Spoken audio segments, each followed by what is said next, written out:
Alright, hello and welcome back to another episode of my Azumarill solo run of Pokemon Emerald Randomized. This time everything went great between recordings. I don't have to start the game over from the very beginning anymore. I'm taking extra precautions so I don't have to do that. Anyway, so this episode we're gonna fight the Windstray House. Last episode we fought Watson and Wally. And May. Wow, we got a lot done last episode. Hello, I take it you're a traveler. How's this? What do you say about taking on our family of 4 in a series of Pokemon battles? Yeah, why not? That's the spirit, I like you. Alright, so now we're fighting Victor. With his Sharpedo. Sharpedo. Wait, what? Elite 5 Victor. Elite 4, Elite 5. So Sharpedo has an ability called Rough Skin. I never brought this up, though we have encountered several Sharpedos. If you hit a Sharpedo with a physical attack, then it will do damage against your Pokemon. So they're not too difficult. Since you can't switch your Pokemon between, they can be difficult, actually. I've lost to them before, so, you know. If they want to stop using Rollout, that'd also be fun. Rollout. I'll never stop using Rollout! If they want to stop using Protect, that'll be fun. So this girl is like, oh, I lost? I'm so sad. And then Granny comes out here, just like, how dare you make my granddaughter cry? And then she fights you. Fight me, Granny. 1v1 me. Rip Scrub Lord. It's a 10-year-old. Anyway, so once you defeat them, you can go inside their house and you talk to the mom here. And she gives you a Macho Brace. Macho Brace decreases a Pokemon's, when they level up, it's a hold item. It makes their attack, I want to say, go up, but their speed goes down.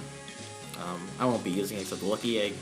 Over here is Gabby and Candid Creep, Gabby and Ty. They're news reporters, so actually pretty interesting.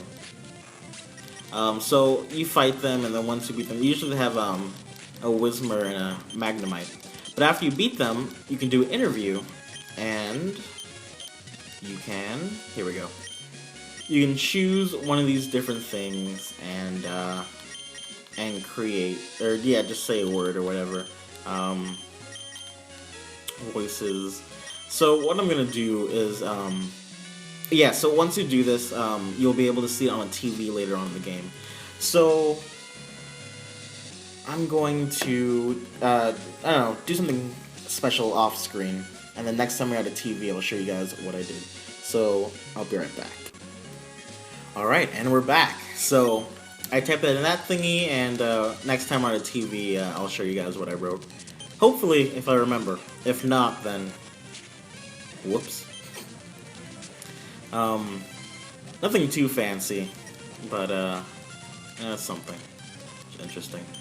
And M4 is asleep. How fun, how fun. Look, I'm already almost at level 50. That's amazing. We're not even like halfway done with the game.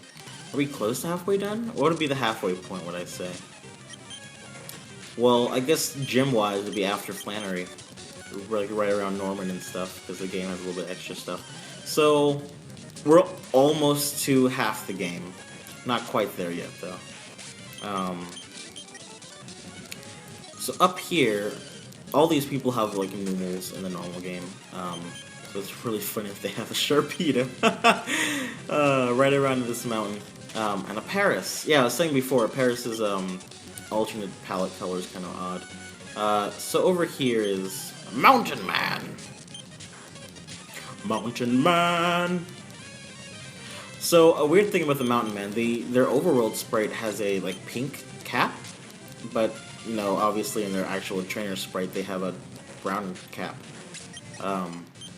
So it's kind of odd how that works out. See, they have, like, a pink cap right there. And then these guys over here, talking about a meteorite at the top of Mount Chimney. Oh, by the way, Mount Chimney cable car, short walk away. This is the base of Mount Chimney, which is the huge volcano located in the Hoenn region. Yeah. You know what? There's a desert in X and Y, huh? So weird. So before the desert, okay, well, yeah, let me just continue on. As you saw, like before, oh, we can't do anything there. You can use strength on that. Oh, an oddish. So as you saw, there is a desert over here. We can't go through there yet. We need a special item, um, which we'll be getting soon. But like, as of Gen 3 and even up to Gen 4, Hoenn, like, Hoenn was the only region of the 4 games that had a desert, and that was like really special. That was what the game was like, or not what the game was, but you remember that. You remember Hoenn because the whole theme of Hoenn is water and land. And so you have a volcano right next to a desert, and you have just half the game is water, like half the map of this game is water. And so you have that really nice balance. And actually, the entire map of this game is shaped like a yin-yang symbol. Half being land, half being water. I thought it was really cool. And so, like, desert was kind of the desert that was really cool because, like, you think back to like, you think about Ruby, Sapphire, and Emerald, and you're like, yeah, I remember the deserts of Hoenn right over here. Or see if you had the Mach bike, then you could just ride it right up here. But yeah, I can't do that with the Acro; it's too slow. And then like you're playing, and then like Gen 4, Diamond, Pearl, and Platinum. You're like, oh yeah, I remember that. The snowy mountains of Sinnoh, and I had to truck through that the very heavy snow. But like X and Y, but then in Black and White introduced another desert, which is really cool. So this person just gave me secret power. A secret power lets you create in like weird places like this and like holes in the wall. You can create what's the word I'm looking for? Secret bases. We're not going to do that. Anyway, over here, we will do this. In search of trainers. Hi, today I'm visiting an area near Route 111. I'm trying to spot some up-and-coming new talent on the field. Today we turned our lens onto the trainer Zenity. There's something about this trainer that piqued our interest. The best way to determine how strong a trainer is? Well, the fastest way is to battle, and so we began our investigation. That's how we ended up at battle with Zenity. In a dominating performance, we were flattened, rolled up, and tossed aside. Zenity is ruthlessly strong. Here's our impressions after having battled our featured trainer. The combination of Azumarill and Entei was divine. As the sight of them, Azumarill and Entei, selflessly supporting each other in the thick of battle. It was a marvelous sight to behold. Rollout was the move the trainer used last in our battle. The move rollout is Azumarill and Entei's sign of friendship. Okay. After a battle, we asked Zenity for a succinct summary. The trainer replied, Azumarill! Zenity's Pokemon Azumarill and Entei. And Azumarill. That's deep. There's deep significance behind that quote. It's no surprise a good trainer has good things to say. So for today, see you next broadcast. This lady right here heals you, but yeah, so that's all I said. That's all I said was Azumarill, so nothing fancy. Let's go. Oh, she gives you raspberry. You get it? A raspberry? Because it's ras. But not like a raspberry, but a raspberry. That's a joke. Good joke, Pokemon. 10 out of 3. Oh, they just use guard spec? That's so weird. I forget. I randomized trainers to use items, different items, and so actually I've seen it before. Them use battle items, but it's kind of still weird to see them because usually they don't do that unless it's in a specific gym or a specific area where they, you know, specifically use them. Here's a Whismur! Whismurs are cool. I really like that color palette too. Alright, so this is, since we're at the base of Mount Chimney, you can see all the ash falling from the volcano, which is active. And so when you walk into the ash-covered grass, you turn it back to green. That is a mechanic that you use. You have to get certain items, you can walk through them. Whoa, that's some trippy colors. You can walk through the grass and collect all the ash and soot and put it into a bag, and then you can use that to do stuff. Use mounds of dirt. If you see someone's head poking out of them, like you see on the right, it's a trainer. If there's nothing poking out of it, then it's either just a mound of soot or it's a item. Here's Super Repel, so let's try to fight these trainers one-on-one. I don't think you can for all of them, unfortunately. I think the other two you have to do a double battle, but this guy you don't have to.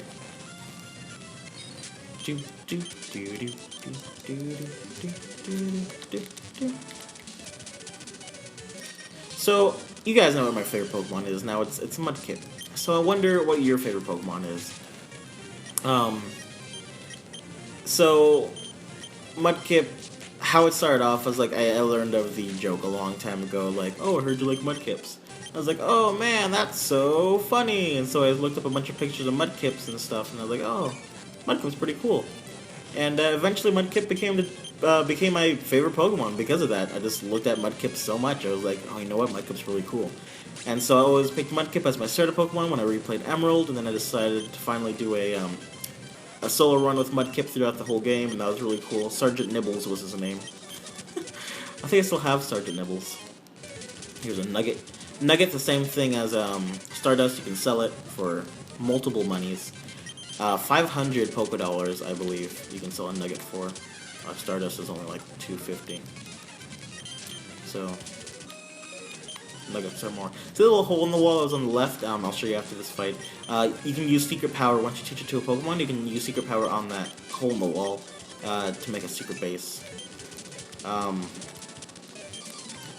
not here to show off all these special aspects of this game, unfortunately. As much as I do love this game, I just want to show off this solo run, so I will be skipping some aspects of the game, but whatever we do come across that won't take up too much time to show you, I will show you. As I've been doing, telling you about different items, what trainers usually have as their Pokemon, just random information that I still know for whatever reason. So in this house right here, this guy, he'll talk to you about soot and stuff. And so you go around and collect ash and soot from the grass, you can talk to him, and he'll make it into certain things. So he'll trade you, like, for Poké Flutes and I think shards, actually. But maybe just Poké Flutes. Which you don't really need, so it's not important, like, at all in the game. But whoa, Shadow Ball, okay. Calm down there, buddy. M4 is a water type.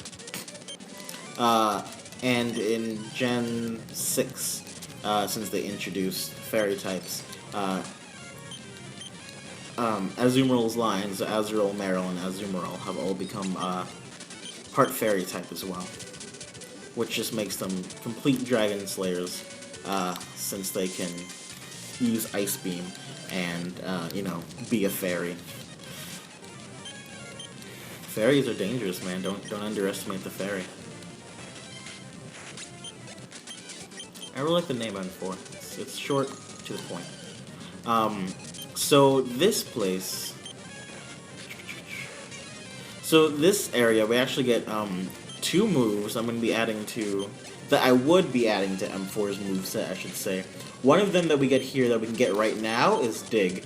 I'm not going to give it Dig because...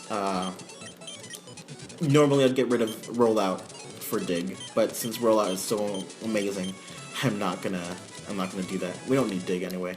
I'm gonna go pick it up anyway, but it doesn't really matter. In here, that's Professor Cosmo's wife.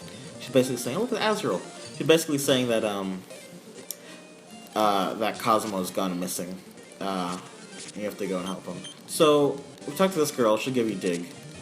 If you go back here, this guy, he's looking for fossils, and I think if you bring him something, he might give you a fossil. I'm not really sure. This guy uses heart scales so you can remember. Like if you teach your Pokemon a move and then you later on forget, like Tackle. I got rid of Tackle for Rain Dance. If I wanted to get Tackle back, I go take a heart scale and take it to him, and he would help my Pokemon remember that old move. But we don't need to do that. I don't think we will need to do that. I don't know why I'm keeping the moveset a secret. You already know that I'm going to put Ice Beam on, and the other move I'm going to put on is Surf, obviously. Surf is my favorite Pokemon move. I don't know why, it's just great. It's so handy. It's 95 power, 95 base power for a water-type move. I mean, it's pretty great. I like it. And then and then Rollout, obviously. So there's a last move that I have not talked about yet. If you know this game, then you probably know what I'm gonna do, because it's pretty obvious. But, oh, come on, don't do this to me! But if you don't know, I won't spoil it until the time comes, which is, it's right around the corner, so we're just gonna do some events to lead up to it. Let's see, yeah, revive, cool. I won't need a revive, because solar run. Oh, those are prism berries, I guess, or prism berries? I guess I'm not gonna get anything. She gives you a low Tad doll, so that's cool.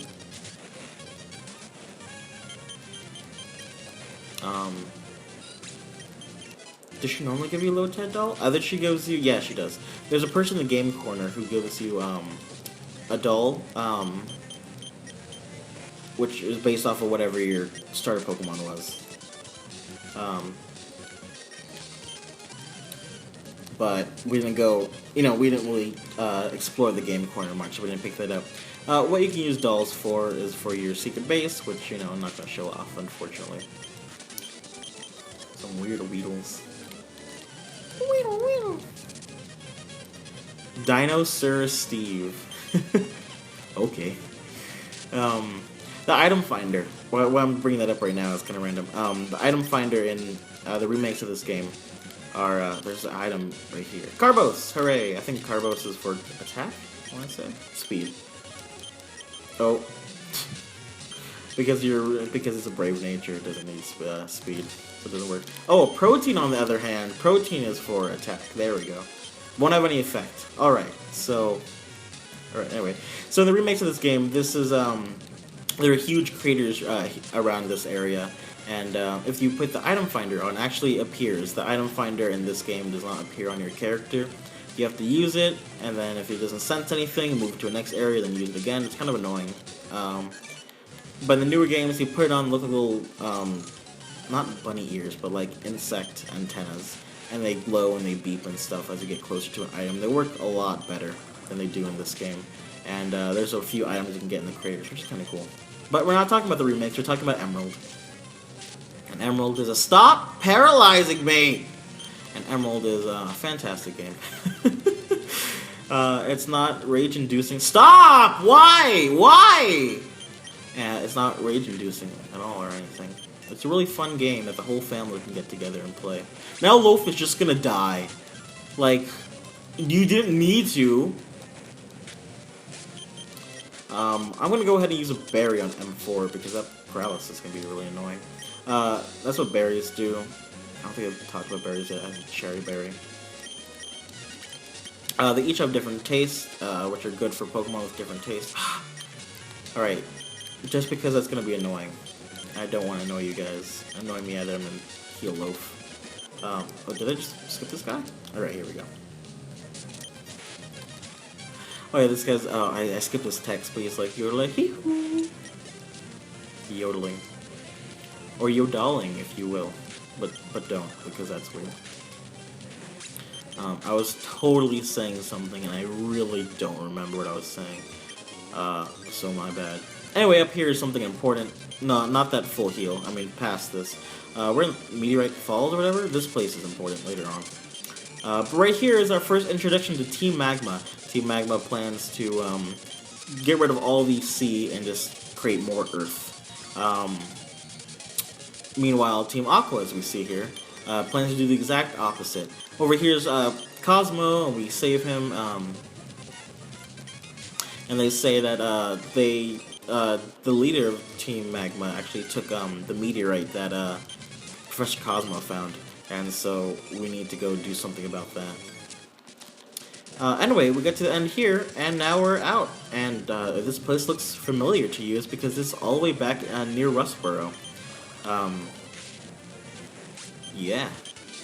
So, let's see. Because basically what I'm going to do now is we have to go all the way back in a circle. So we already opened up the Rustboro Tunnel. This girl that we're fighting right now, she gets mad at you because this is like her secret leapster. This is her secret training beach, and you came here and interrupted her.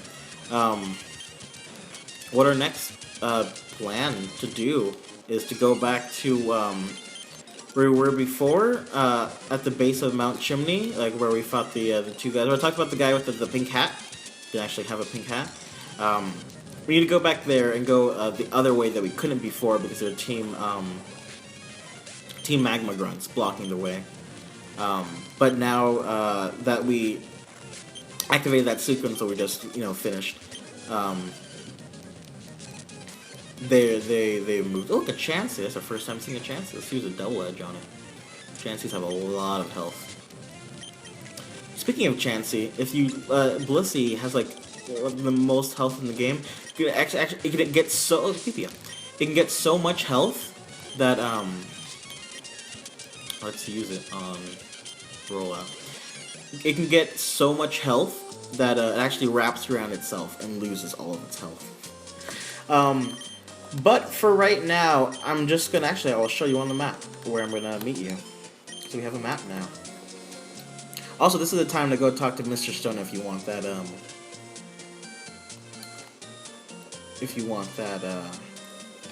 The EXP share. Anyway, so right around here is when I'm gonna meet you. Right around the cable car that we couldn't use before. But we're just gonna go back through over this way, go like where we helped Mr. Briny get Pico back, and go through the Rustboro tunnel that we opened up using the Rock Smash. We helped that guy with his girlfriend. Back to Verdanturf, back to Mauville, and then just up past the Wind Straight house with the 4 people that we fought at the beginning of this episode. Yeah, so I'll just meet you over there next episode. Let me just get to my stats real quick so you can see these. Yes, and so I'll meet you over there next episode. Alright, thank you for watching.